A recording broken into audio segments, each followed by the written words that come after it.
Je voulais dire ce que je pense sur le réchauffement climatique parce que depuis 10-15 ans, j'ai été quand même assez dur, on va dire carrément climato-sceptique, par, comme on dirait sur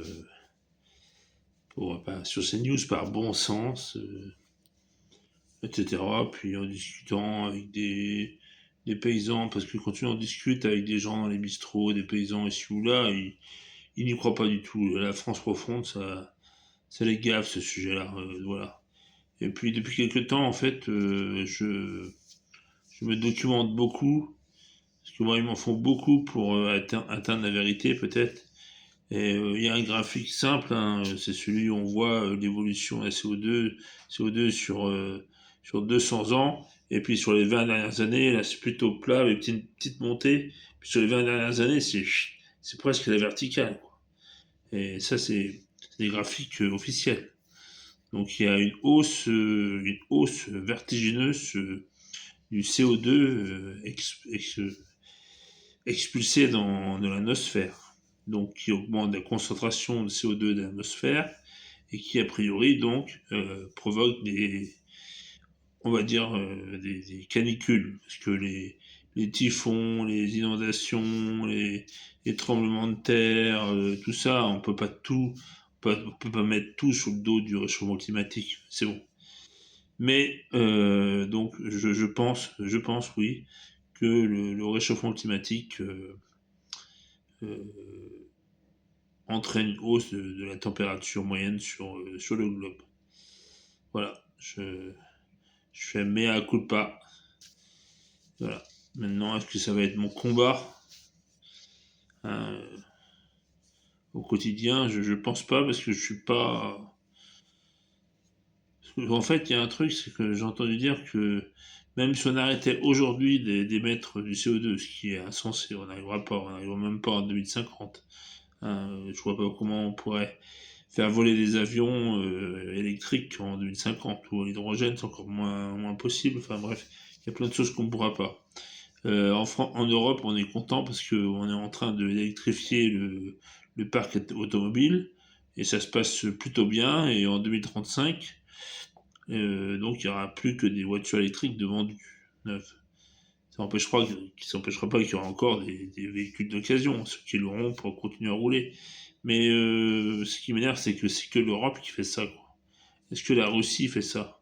Est-ce que les États-Unis font ça? Est-ce que l'Amérique du Sud fait ça? Est-ce que le Canada fait ça? Non, parce qu'en France, en France, en Europe, on a fixé un cadre légal. 2035, arrête de vendre des voitures thermiques. Voilà, ce qui est une bonne chose. Ça met la pression sur les constructeurs. Et ça se passe plutôt bien parce que quand on voit le nombre de nouveaux modèles de voitures électriques qui sortent, euh, c'est c'est que voilà, les chefs d'entreprise ont bien compris qu'il fallait aller dans cette direction. Quand on dit que les voitures électriques sont trop chères, oui, elles sont chères, mais je pense que avec le nombre, avec la série, tout ça, ça va baisser beaucoup, beaucoup. C'est énorme, quoi, ce que ça va baisser. Voilà. Donc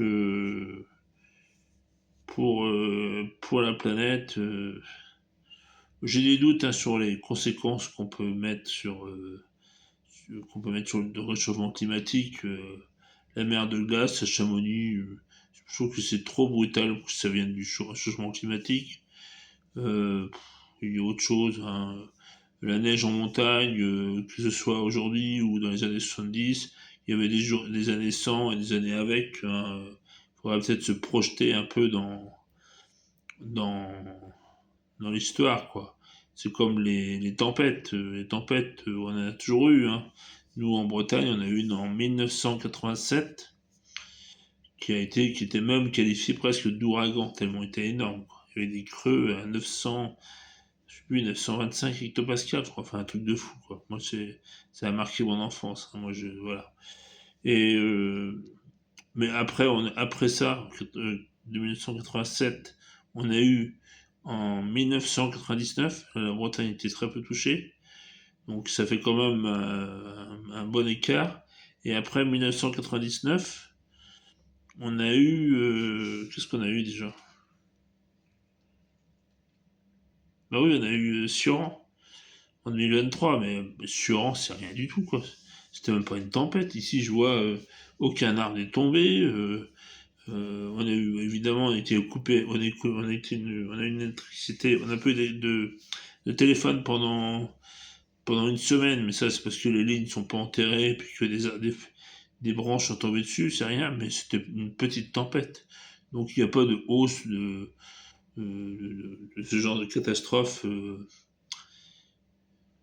en France et dans le monde. Je pense pas. C'est pas aussi simple que ça.